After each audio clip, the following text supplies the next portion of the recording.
Olá, você que acompanha mais uma transmissão do InfoMoney, seja muito bem-vindo. Hoje a gente vai fazer um especial, um painel de fundos ousados. A gente pode chamar de os fundos mais arrojados. A gente fez um levantamento junto com a XP Investimentos, selecionou os fundos de ações que têm um histórico maior de volatilidade, aquele fundo para quem tem um estômago para aguentar as oscilações do mercado de ações, mas justamente para mostrar a oportunidade de investimentos que a gente tem se de fato o mercado entrar numa tendência positiva que a gente já vem falando há um bom tempo aqui nas transmissões do InfoMoney, também para quem acompanha a carteira InfoMoney.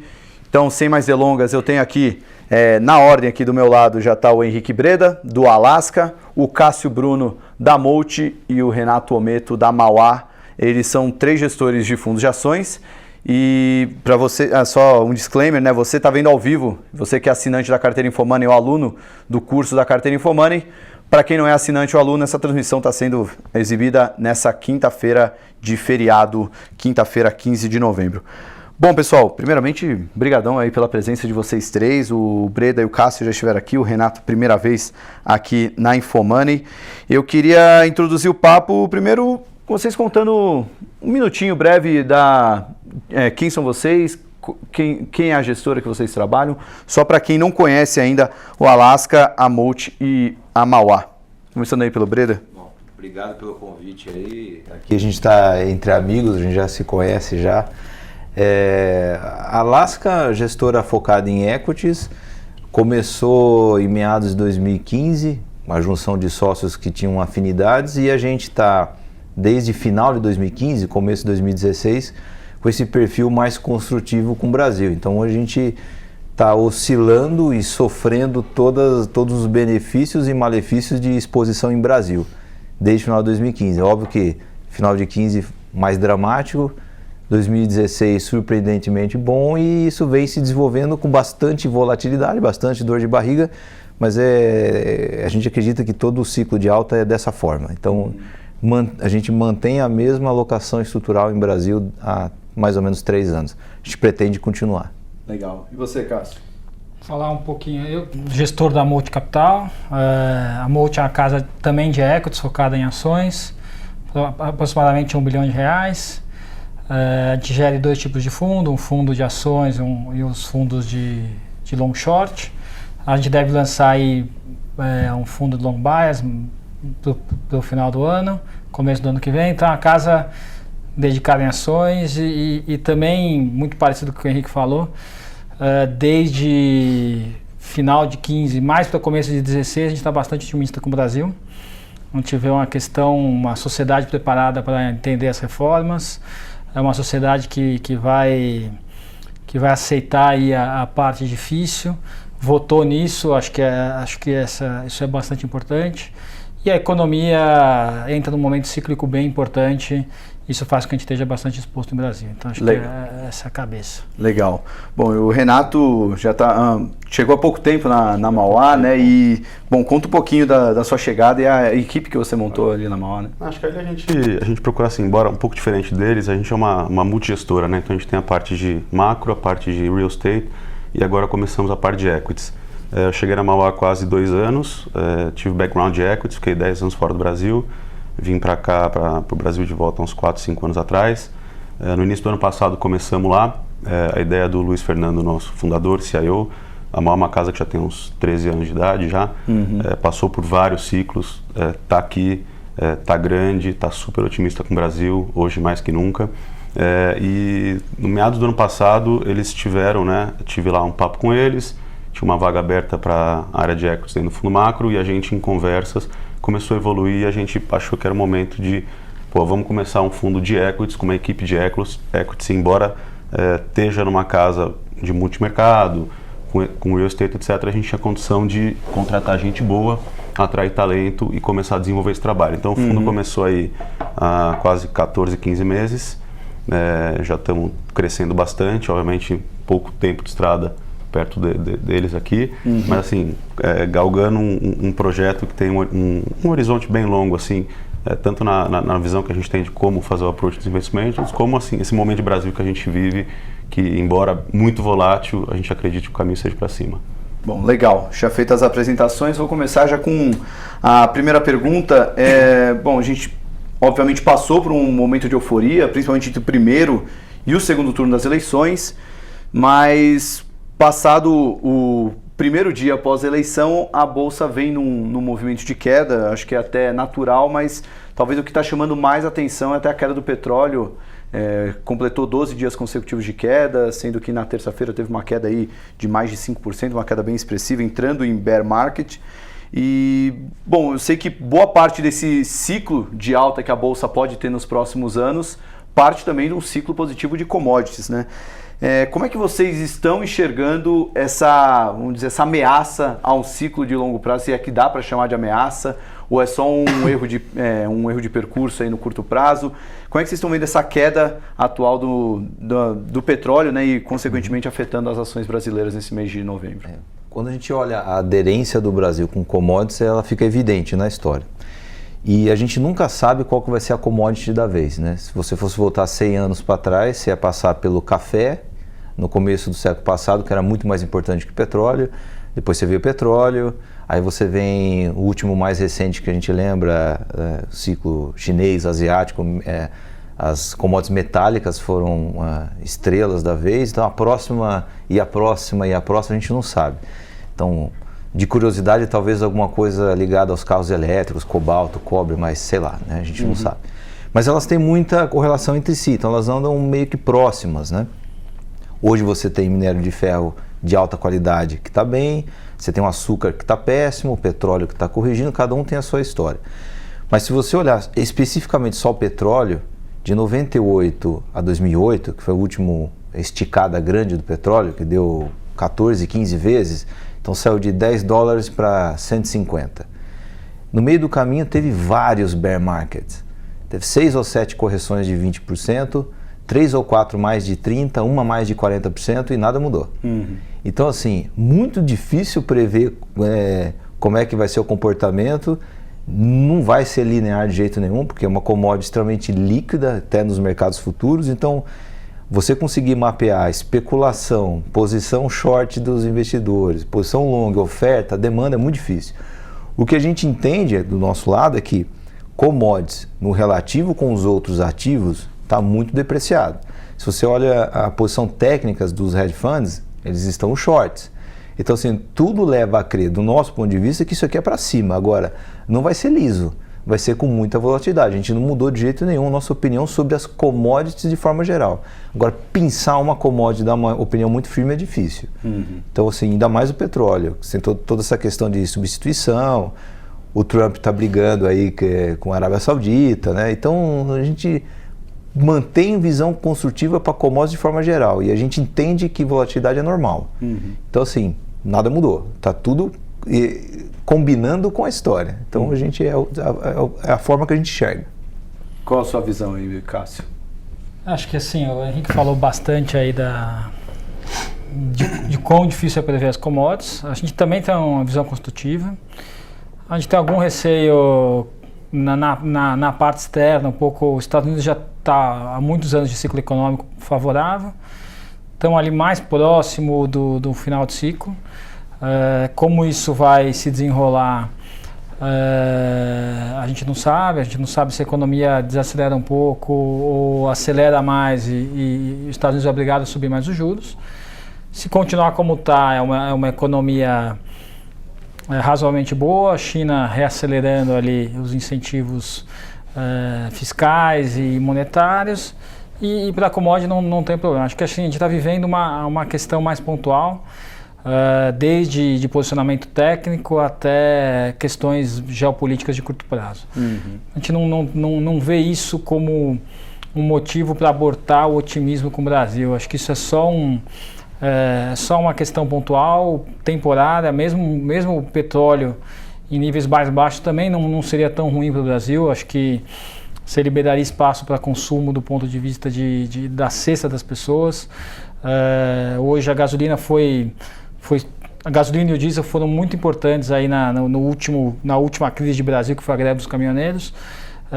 O petróleo mais baixo também, sem subir desenfreadamente, não é ruim para o Brasil. Pelo contrário, acho que é até bastante positivo. Legal. Antes de você falar a sua opinião, Renato, só queria que voltasse depois para o Cássio e para o Henrique, se com base nessa visão, se você também tiver uma visão otimista, se é hora de talvez até aumentar a exposição em empresas produtoras de commodities, como até a Petrobras, Vale e outras empresas da Bolsa que eu sei que o Henrique tem bastante na carteira, não sei qual é a posição de vocês para esses setores. Não, a gente carregou desde o começo do fundo uma posição até bem relevante, a gente chegou a ter 30% do fundo em ações relacionadas a commodity, isso em empresas como Vale, Suzano, Fibra e Petrobras também, um pouco quando teve aquela queda com a saída do Pedro Parente, a gente aproveitou a oportunidade. Petróleo no nível que está, minério de ferro no nível que está, são níveis ótimos. A Vale, todos fazem dinheiro. Por outro lado, você tem outras commodities que também o Brasil se beneficia muito, que é soja, milho, etc. Essa política do Trump para a gente foi uma dádiva. Então você pega o fazendeiro no Mato Grosso, lá ele deve estar vendendo soja a quase 20% de prêmio em relação à soja mundial. Empresas como Rumo, né, que é a Rumo Logística, com um crescimento de 20%, 25% de volume, 20% de lucro, essas empresas assim, vão ter que escoar esse produto. Então o Brasil acho que ele tem o privilégio, sempre teve, de ter ou a terra muito produtiva ou um minério de excelente qualidade. A gente captura ali um prêmio de content, né, no minério de ferro que poucos países no mundo capturam. Obviamente isso ele só tira um pouco a nossa vantagem, porque a gente tem que exportar o minério de ferro, ele vai para uma China da vida, então esse custo de frete é mais alto, mas pela qualidade do minério de ferro é o que te compensa ser mais competitivo ou tanto quanto o minério da Austrália e etc. Eu acho que a preocupação com China e economia americana são preocupações assim evidentes que a gente tem que se preocupar. O ciclo de alta de juros lá nos Estados Unidos está chegando cada vez mais perto, mas isso já tem sido sinalizado, quantas altas pode ter nas próximas reuniões com medo de inflação subindo. E China é aquele país que você sempre não sabe muito o que esperar, mas em 2008 a gente estava no super ciclo de commodities, então, né, óleo chegando a $100, minério de ferro também lá subindo assim, com volume, com especulação, com dinheiro que foi entrando, né, no setor de commodities, que levando a níveis que talvez não fossem sustentáveis, tanto que eles caíram. Só que ao mesmo tempo, quando você tinha preocupação que a China crescia 10, 11, 12, depois a China vai passar a crescer 8, vai passar a crescer 7, as nossas empresas continuaram ganhando dinheiro. Então assim, a gente vê hoje a Bolsa num dos períodos mais saudáveis em termos de geração de caixa, alavancagem, e se prepararam para uma eventual crise. Então acho que tão bem ou mais preparadas para surfar qualquer chacoalhada que o mercado tenha, e obviamente com especulação, com dinheiro, isso aumenta a volatilidade e a atenção do investidor tem um horizonte um pouco menor de prazo para maturar esses investimentos. Legal. Então assim, temos posição e estamos aproveitando qualquer baixa para aumentar os nomes que a gente tem convicção. Legal. E você, Cássio? A gente também tem exposição nas empresas de commodities. A gente, por uma questão conjuntural, a gente tinha ficado muito mais posicionado em Petrobras e menos posicionado nas outras commodities. Acho que a gente estava aí um pouco antes da eleição, um pouco por conta da assimetria que a gente via na Petrobras. A gente tinha comprado bastante Petrobras, a gente achava aquele momento ali pós-greve dos caminhoneiros uma grande oportunidade. E naquele momento, um pouquinho mais pra frente, a gente reduziu nossas posições de Suzano e nossas posições de Vale, aguardando melhores momentos para comprar. O que a gente fez recentemente foi reequilibrar um pouco nas commodities que a gente está posicionado. A gente gosta também, a gente chega a ter 20%, 30% do fundo. A gente também tem as siderúrgicas. A gente acha que se beneficiam bastante da economia brasileira voltando a crescer. A Gerdau por conta de infraestrutura e construção de casas. E a Uzi Minas aí veículo, enfim, acho que são empresas bem relevantes nas commodities.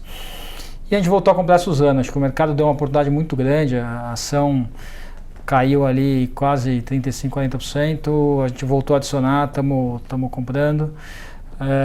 E estamos ainda otimistas. Acho que Petrobras é uma oportunidade, acho que ela caiu pouco, não caiu também muito, mas a gente continua posicionado e bem otimista. Sem querer abrir muito a carteira, mas qual a faixa percentual aí dessas empresas de commodity e qual é a mais relevante dentro da carteira? Hoje a mais relevante ainda é a Petrobras, a somatória delas é por volta de uns 15 a 20, um pouquinho mais de 20%, na verdade. Legal. E você, Breda? Eu descobri quem é que está me atrapalhando na compra de Suzano agora. A gente também de uns dias para cá, tem alguém me atrapalhando para comprar, eu descobri quem que é. Mas assim, é muito parecido. A gente tinha diminuído bastante dentre as commodities. A Suzano, né, subiu bastante, questão do dólar. E exagerou agora para o lado oposto. A gente acredita que o dólar está se sustentando, 3,70, 3,80, parece que esse 3,50 está cada vez mais longe. Isso daí transforma a Suzano numa máquina de imprimir dinheiro, né? Múltiplo super baixo, capex feito, conversão de EBITDA em caixa muito grande. E é interessante celulose. Celulose no ciclo passado era meio patinho feio, né? Celulose ninguém queria saber, o pessoal queria saber só de minério de ferro e tal. E hoje você vê, né, celulose, o papel entrando no lugar de outros materiais não tão environmentally friendly, né? Então, canudo de plástico voltando a ser de papel, substituição de copinho da Starbucks de plástico por celulose. Então, celulose é uma commodity que talvez tenha uma combinação muito boa de você consegue ver uma tendência boa do mundo para a celulose, uma resiliência enorme comparada com as outras commodities, menos volatilidade, e o Brasil montou uma potência nessa área.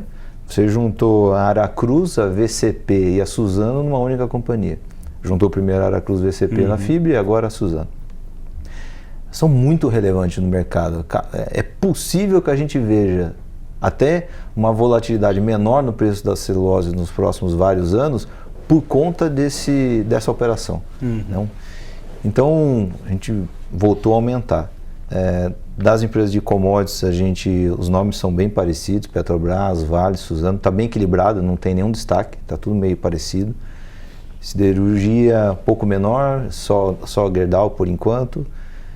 Mas de forma geral, o benefício das commodities elas escorregam para todas as companhias da bolsa, né? Então tudo acaba sendo beneficiado. Rumo, muito interessante, né? Rumo, a gente costuma dizer que é bater em morto, né? Colocar mais um vagão, você enche e pronto, né? A Rumo expandindo viabiliza outras áreas de produção, né? Então o Brasil é o único lugar do mundo que não tem problema de terra agricultável a mais, basta chegar à logística. Se você for olhar Argentina e Estados Unidos, não tem essa terra a mais, né? Então, a gente está super construtivo e na margem o que a gente tem feito é aumentar a Suzano. A gente acha que meio que deu uma exagerada aí, nessa queda aí. Então, é o que a gente tem feito. Bom, só antes de partir para a próxima pergunta, um dado interessante que eu peguei no relatório que a XP Investimentos divulgou para os clientes hoje, é um dado de captação líquida de ações do top 10 do mercado brasileiro em outubro.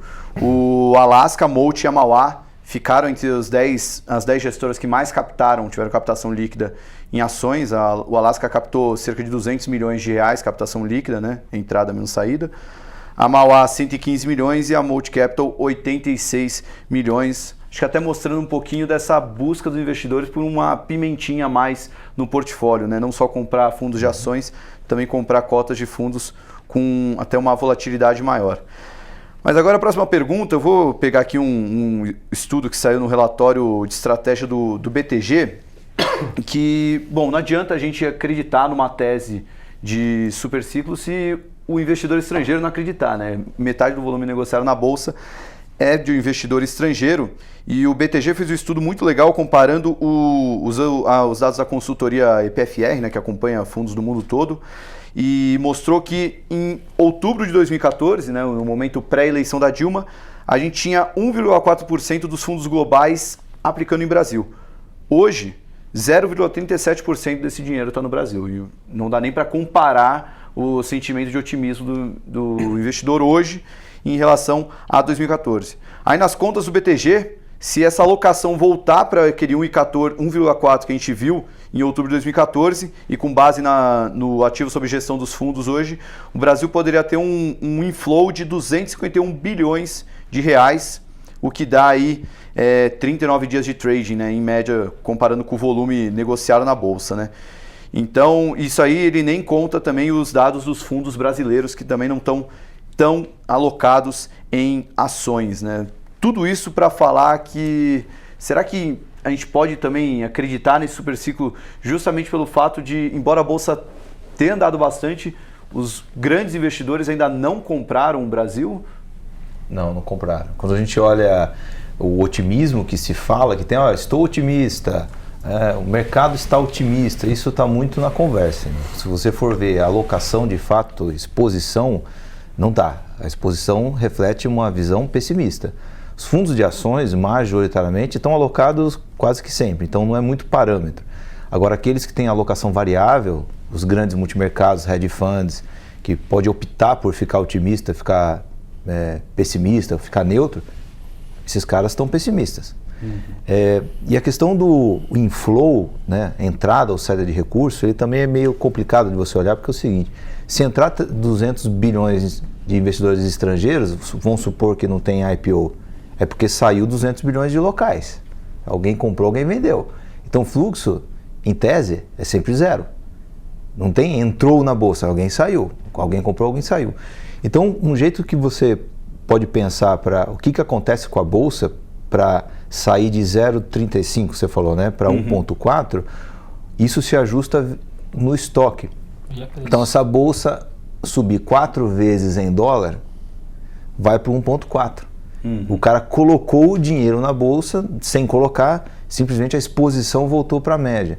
Só para você ter uma ideia, se a bolsa andar 4 vezes em dólar, porque eles são estrangeiros, a gente sai dos 20 e poucos mil pontos, que a gente está, 22, alguma coisa. Se a gente dobrar uma vez, a gente volta para o pico de 2008, que era 44 mil pontos. Aí tem que dobrar de novo, a gente vai para 88 mil pontos em dólares. E não vai ser nenhum absurdo comparado com os outros países do mundo, que já bateram seus highs de 2008.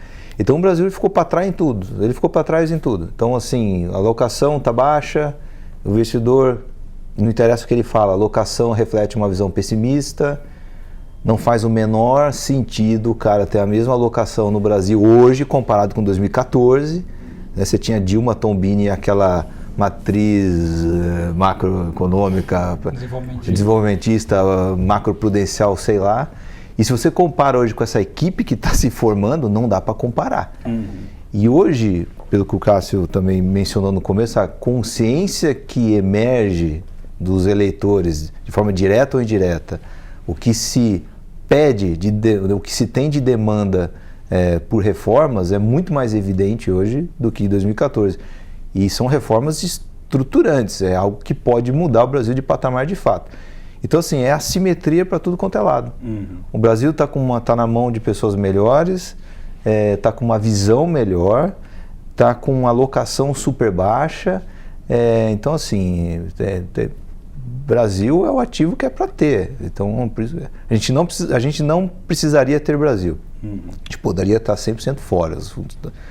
E a gente está aqui por opção, porque está totalmente deslocado, preço versus o que a gente imagina que é o que vale de fato. Então, vamos sair. O Cássio, obviamente, pode complementar, mas também queria que você respondesse por que os estrangeiros ainda não vieram. Então, se eles estão esperando uma janela, esperando a virada do ano, ou tem que ter algum gatilho ainda no Brasil para trazer de volta os estrangeiros? Acho que assim, um ponto importante para a gente colocar desses dados é sempre entender um pouquinho por que os estrangeiros têm dinheiro no Brasil ou não, né? Um pedaço desse dinheiro ele vem por conta dos índices que o Brasil participa. Ao longo dos últimos 10 anos, aí, por conta da crise, tiveram 2 efeitos importantes da queda do Brasil nos índices. Uma delas é a própria performance das ações brasileiras, que foram bastante ruins comparativamente ao mundo nos últimos 10 anos, então a gente perde espaço em relação ao índice. E a segunda parte é que a China entrou nos índices globais e isso efetivamente traz um menor peso para o Brasil. Agora, assim, o Breda aqui deu uma aula aqui para a gente de história e de como isso aqui vai se desenvolver.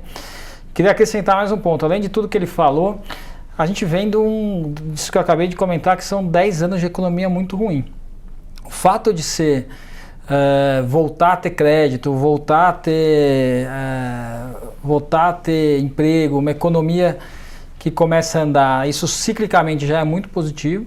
Você traz e acrescenta reformas que estão sendo ventiladas muito relevantes, já foram feitas 2 reformas que são muito importantes, o teto dos gastos e a reforma trabalhista. Você já está vendo algum tipo de resposta da economia em relação a isso, criando mais emprego formal do que informal, então você está ganhando participação do emprego formal na economia, o que é muito positivo tanto em arrecadação como em estabilidade do empregado e consumo por consequência.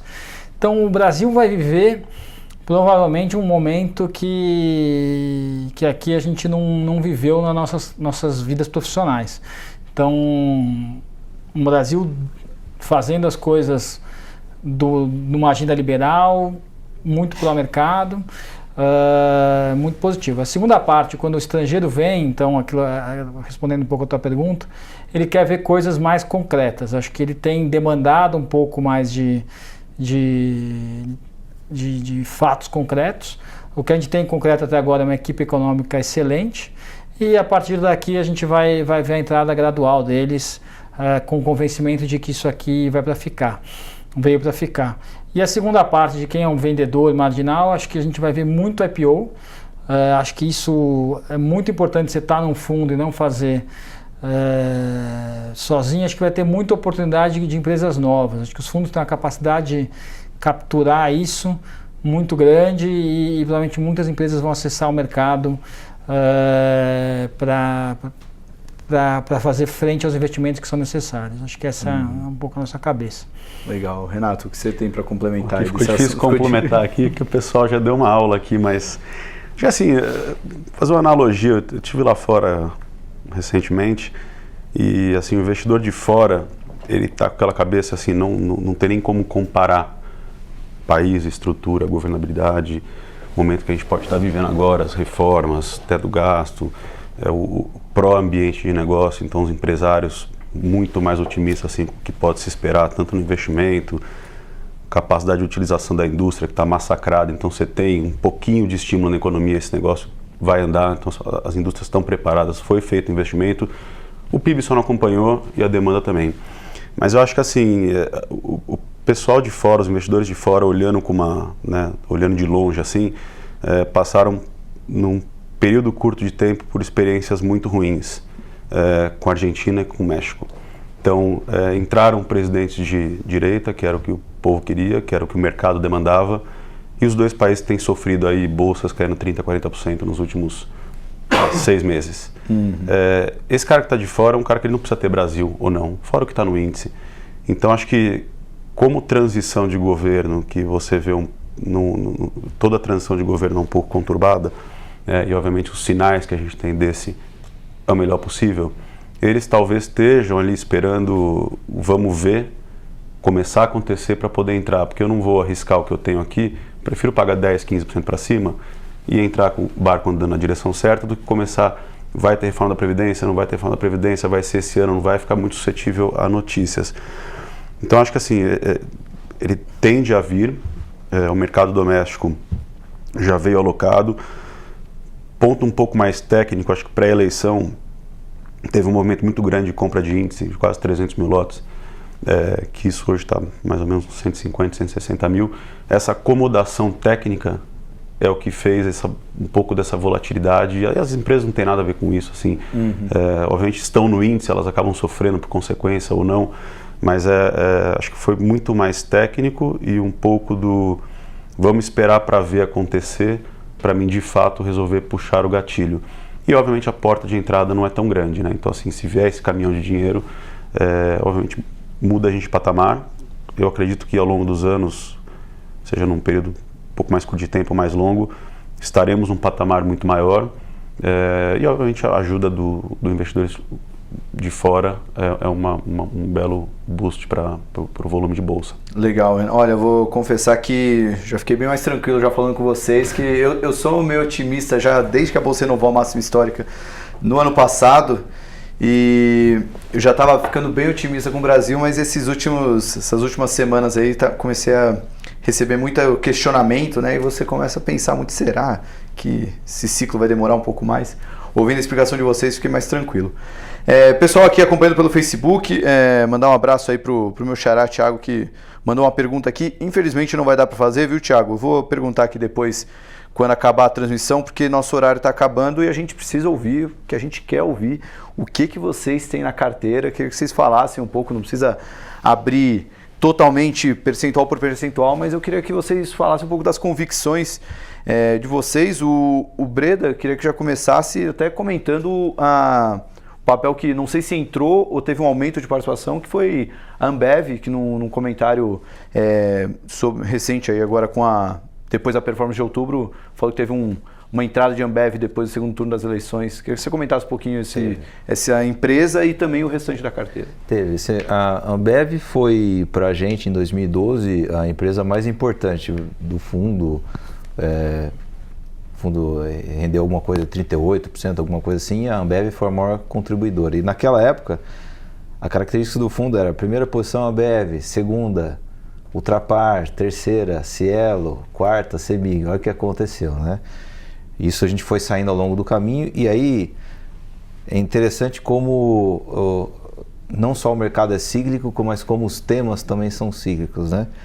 E recentemente a gente tem visto a Cielo é um desastre a performance. A gente está estudando bastante e realmente toda vez eu fico aliviado por não ter comprado ainda, né? Mas a gente continua estudando, mas a gente não tem. A Croton era uma que alguns anos atrás, quando existia aquele otimismo todo com FIES, né? Quem não tinha empresa de educação era bobo, aquela coisa toda, a gente não tinha, a gente era bobo. E aí, depois de todos esses ajustes, né, de ter que entrar com financiamento próprio, piorar o capital de giro, frustração com margem e tal, a gente se envolveu um pouco também com a ação. Essa era a ação mais recente que a gente tinha comprado, faz uns 5, 6 meses. E desse hall de empresa, Ultrapar a gente não comprou, continua estudando, boa empresa, tal, tem os seus desafios, mas a gente ainda não se envolveu. E a Ambev é uma que a gente estava estudando bastante também, por conhecer há bastante tempo. E depois desse desastre com o preço da ação nos últimos semanas, não é nem meses, eu acho, foi muito recente, naquele fatídico dia lá de 8% lá, a gente pegou um pouco, a gente comprou bastante. É uma delícia operar a Ambev, né? Você compra e vende o quanto você quiser, isso é muito bom. E a gente entendeu, depois de estar acompanhando há um tempo, que assim, tem esse assunto da competição com a Heineken, a qualidade de cerveja e tal, a gente viu que não é isso, é marginal, uma questão macro importante, né? O consumo deu uma piorada, você tem que entender o que está acontecendo com as faixas, né? Você tem ali a Skol, Brahma, Antártica, que sofre com renda e tal. O valuation dela não é um negócio, não é sempre óbvio, né? Você nunca vai olhar a olho nu e ver que está baratérrima. Mas mesmo assim, para padrões Ambev, a gente acha que barateou bem. Então entrou para compor a carteira. Não é nada importante, mas está ali no meião. Uhum. O resto acho que é bem conhecido. As mais importantes continuam as mesmas. As de commodities que a gente citou aqui, Petro, Vale, Braskem, Suzano, continua, importante. Magazine a gente não consegue se livrar dela, porque a gente acha que aí vem o resultado, você senta no modelo, revisa e realmente é uma máquina, então continua lá. E aí a gente tem aquele meião do fundo que são empresas mais cíclicas voltadas para o mercado doméstico, que a gente tem há um bom tempo. O Cássio brinca que quando eu falo de Marco Polo, está aí para quem quiser comprar, ninguém quer, mas está aí à disposição. Marco Polo, Randon, Rumo, apesar de Rumo estar muito evidente, a performance está boa, o resultado está a olho nu, agora tem lucro líquido, né? Então, Uhum. E aí outras bem menores, Klabin um pouquinho, Celeste que estava lá, era um negócio morto, ninguém queria, de repente agora... Energias do Brasil descobriu, né? Energias do Brasil descobriu.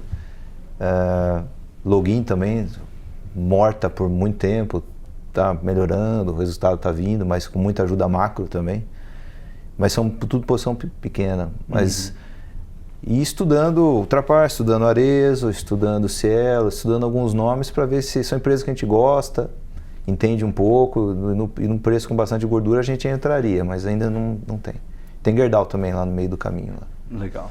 E você, Cássio? Acho que um pouco que o Breda falou, a gente é bem parecido do ponto de vista de como estruturar o fundo. Acho que a gente hoje é um fundo que pela cota parece ser mais agressivo, não é uma característica que vai ficar para sempre. Acho que em momentos de ciclo mais negativo, provavelmente isso aqui se assemelha a um fundo mais que vai ficar com coisas mais defensivas, se protegendo com o ciclo. Acho que depende tudo muito do ciclo econômico que a gente vai estar vivendo no momento. Acho que obviamente num momento de melhora de Brasil, melhora de bolsa, você tem que estar com assimetrias melhores que se aproveitam melhor desse crescimento econômico. Então o que a gente tinha uma quantidade grande de estatais pré-eleição. Parte do que a gente fez foi reduzir um pouco essas estatais, dada a performance que aconteceu, a menor assimetria que a gente viu nas ações. E a gente, de certa maneira, começou a rotacionar o portfólio para comprar mais um tema que a gente entende que está ainda mal precificado na Bolsa, que é o crescimento econômico. A gente acha que o crescimento econômico no Brasil vai ser forte, acho que ano que vem já é forte, mas é uma aceleração constante. Tem um output gap ainda muito grande na economia para ser preenchido, e a gente tem que comprar empresas que se beneficiam desse preenchimento do output gap. Uhum. A gente também, ali na Molt, está olhando o que a gente chama dos Fallen Angels. Então, a Ambev, a gente não se aventurou, mas a gente já se aventurou a comprar um pouco de Ultrapar, bem pouco, mas a gente também estamos aí, os candidatos são relativamente parecidos. Uhum.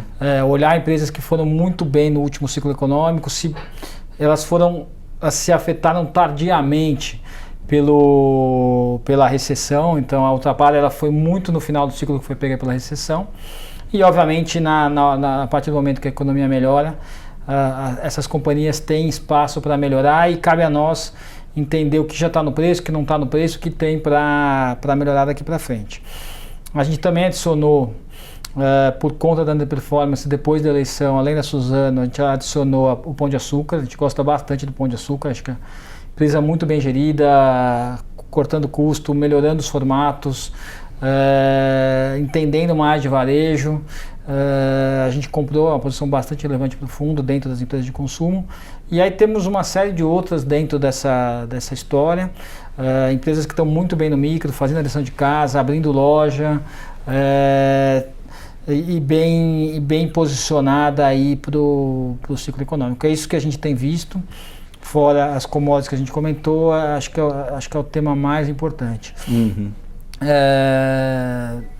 E acho que assim, a gente tem tido, importante comentar, a gente tem tido, de vez em quando a gente tem bancos, mas o mais comum na Molt é ter pouco banco.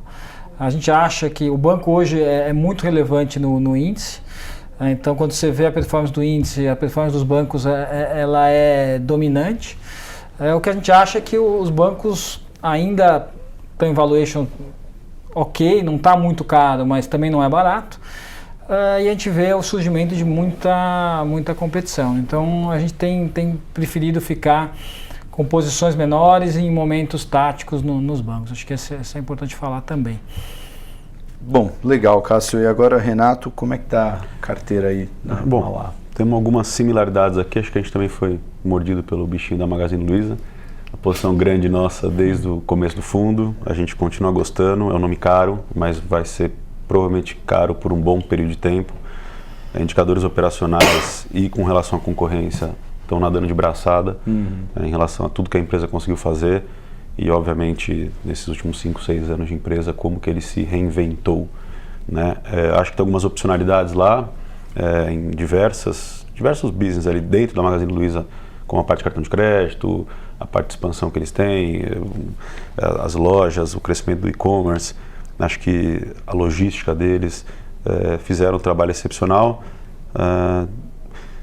Estar em Brasil, para o bem ou para o mal, é o que eu brinco com o pessoal lá que a gente trabalha, o time. É um país que ele dá a opcionalidade de você ter boas empresas, e de tempos em tempos as empresas caem o suficiente para você comprar um baita negócio a um preço razoável. Então, o que eu costumo brincar lá, a gente muito difícil olhar para coisas líquidas, a gente prefere comprar um bom negócio a um bom preço. E como tem essas oportunidades e volatilidade no meio do caminho, essas oportunidades vão acontecer, né? Então a gente tem a Livale, Suzano a gente zerou, está voltando a olhar, está num preço que a gente acha que é excelente, a gente comprou uma posição muito pequena. Temos IRB, temos ali Itaú, Banco do Brasil, Petro e Rumo. Acho que Magazine Luiza, Petro, Banco do Brasil, Rumo e Itaú é mais ou menos uns quase 40 e poucos % da nossa carteira hoje.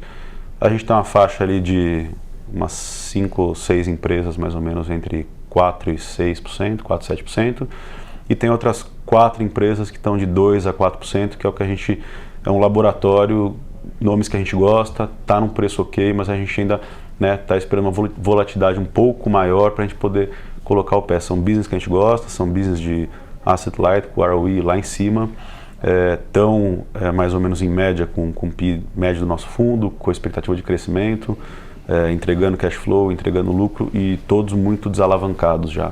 Temos um pouquinho de Gerdau, temos um pouquinho de indústria de saúde, já tivemos ali Fleury, Hapvida, coisas que a gente gosta, assim, que estão crescendo, estão com potencial, mas ainda são pequenas para o portfólio em si, e a gente tem, né, constantemente buscado aí alguns nomes para poder rotacionar. O mesmo movimento que o Cássio fez, a gente estava um pouco mais carregado de estatais para a eleição, a gente foi realizando lucro, né, preço subiu 30%, 40%, 50% no mês passado. Alguma coisa disso a gente ainda gosta. Banco do Brasil, Petrobras, são nomes que a gente gosta, em menores tamanhos, mas ainda são posições que fazem parte do portfólio. E de tempos em tempos, né, o ciclo ele vai mudando. Essas empresas que por muitos anos foram queridinhas do mercado, então uma Ultrapar, uma Cielo, uma Ambev, tiveram um desafio um pouco maior, seja por mudança do padrão de consumo ou de outras marcas vindo, de concorrência, e tudo tem um preço, né? Acho que por ser líquida, por ter qualidade, por ter management, eles já deserve obviamente uma olhada com uma lupa um pouco maior. Então são nomes que estamos estudando, está na carteira, dia a dia, todo dia a gente está conversando, tem nas reuniões de portfólio, traz o assunto, traz um ponto novo, mas é um negócio que a gente tem que estudar um pouco mais e maturar um pouco mais a ideia para poder também, como o portfólio está sempre muito alocado, é uma concorrência de capital ali, né? Eu tenho que tirar alguma coisa para colocar outra. Então o retorno tem que estar num threshold que a gente acha que seja o mínimo necessário para poder fazer uma mudança dentro desses nomes que a gente já tem. Bom, eu ia finalizar pedindo aquele recado de se tão otimista ou não, mas ficou tão claro isso que eu vou inovar, eu vou fazer meio que um ping-pong com vocês.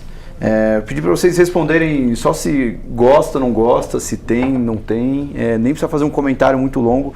Pegar algumas ações que têm sido muito acompanhadas, até tiveram variações bem expressivas, mas não foram comentadas aqui. Queria saber o que vocês acham dela. Primeiro, pegando a Petrobras, embora vocês tenham dito, Petrobras caiu 15% desde o primeiro minuto da pós-Bolsonaro, pós-vitória do Bolsonaro, até o fechamento de terça-feira, queda de 15%. Para quem estava de fora, era hora de entrar na Petrobras, aproveitar esses 15% de queda? Sim. Acho que sim. Sim. E CEMIG, papel que subiu muito com a eleição do Zema e agora começou a andar um pouquinho de lado. Ainda há upside para esse papel? Vocês preferem ficar de fora? Como é que vocês estão vendo? Aparentemente sim, mas eu não sei fazer conta. Mas ao redor dela o assunto é bom. O governo melhorou muito, chances de privatização, o ambiente em torno dela melhorou muito, mas eu não consigo fazer conta, por isso que eu não tenho. A gente era uma das maiores posições do fundo antes da eleição. A gente reduziu, dentro das estatais do tema, a gente reduziu. A gente ainda gosta bastante, a gente acha que tem valor ali. A gente gosta, a gente continua gostando, obviamente. Quando você compra a R$6, a 11 a gente gosta um pouco menos, mas a gente ainda gosta bastante. Acho que eu estou com o Cássio. A gente tem uma gordura bem boa no papel, na ação.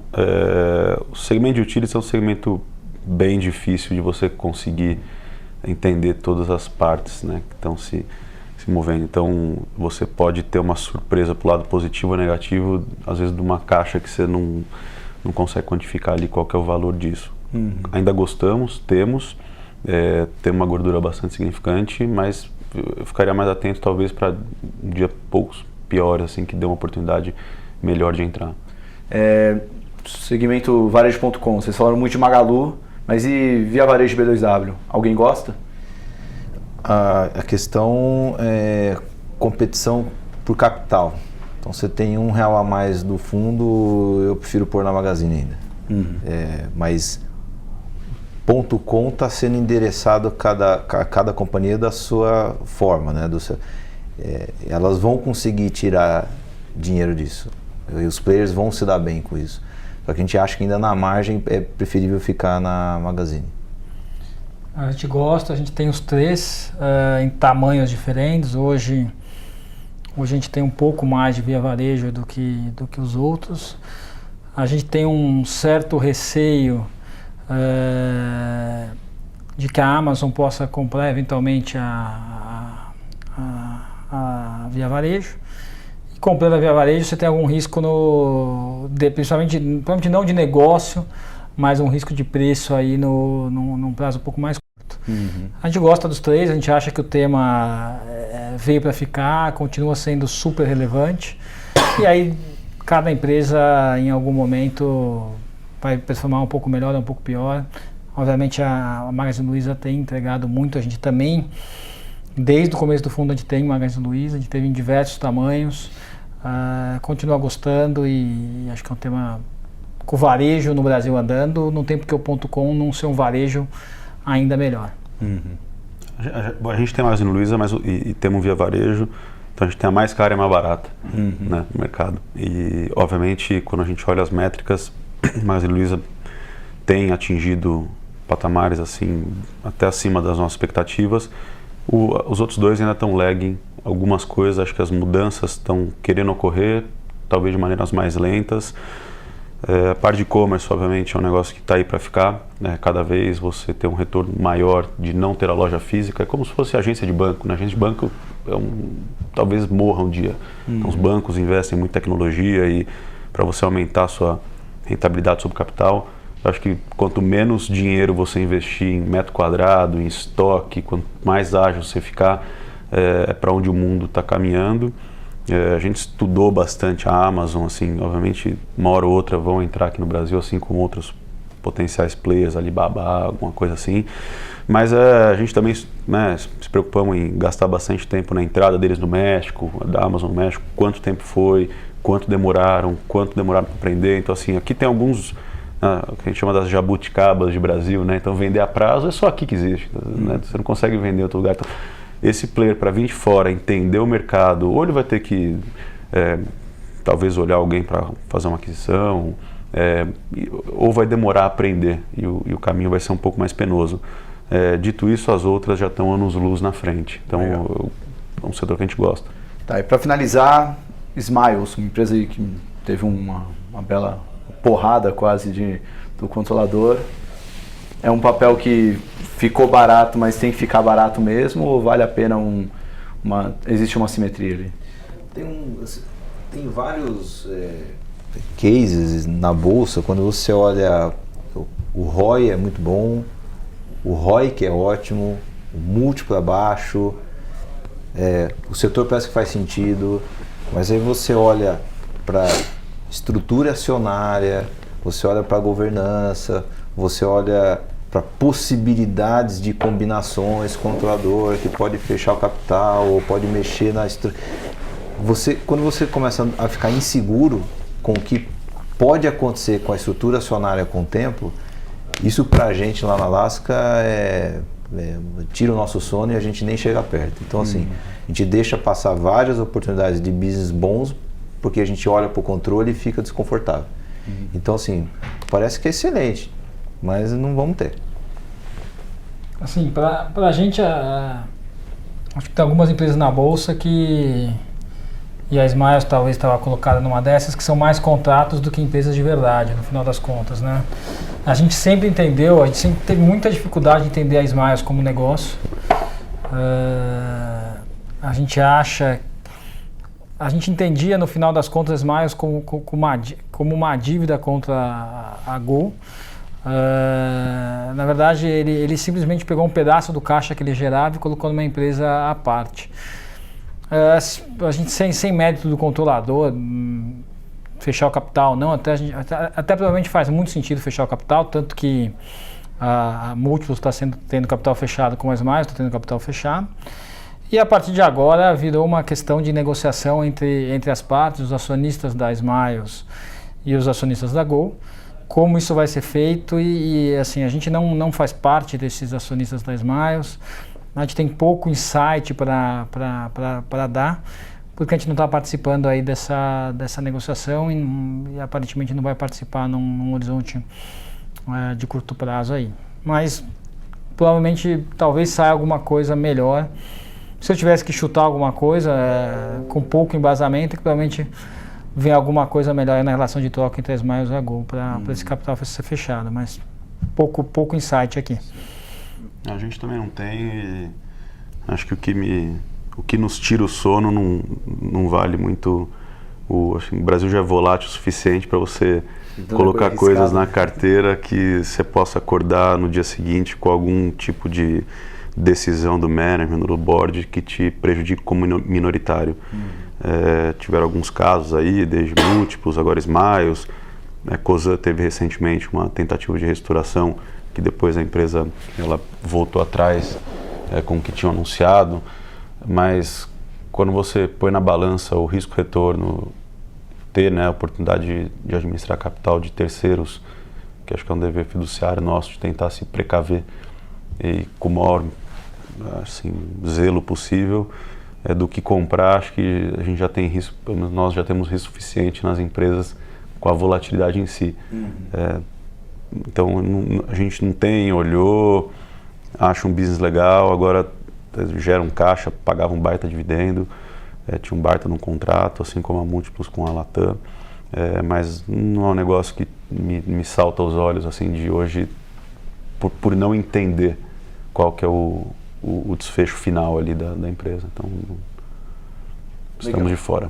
Bom, gostaria de agradecer a presença de Henrique Breda, Cássio Bruno, Renato Ometo. Obrigado aí pela aula, pela explicação dos cases. Bom, que continue tendo sucesso, não só em captação, mas principalmente em performance, e que todo mundo continue ganhando dinheiro na bolsa nos próximos anos, se esse super ciclo andar. Obrigadão, pessoal. Obrigado, Thiago. Valeu. Bom, espero que vocês tenham gostado dessa entrevista. Tenham bons investimentos. Aliás, todos os fundos, importante lembrar, estão disponíveis para investimentos na XP. Então, se você é cliente da XP, os fundos dos 3 gestores estão disponíveis lá para investir. Tá certo, pessoal? Forte abraço e até a próxima. Tchau.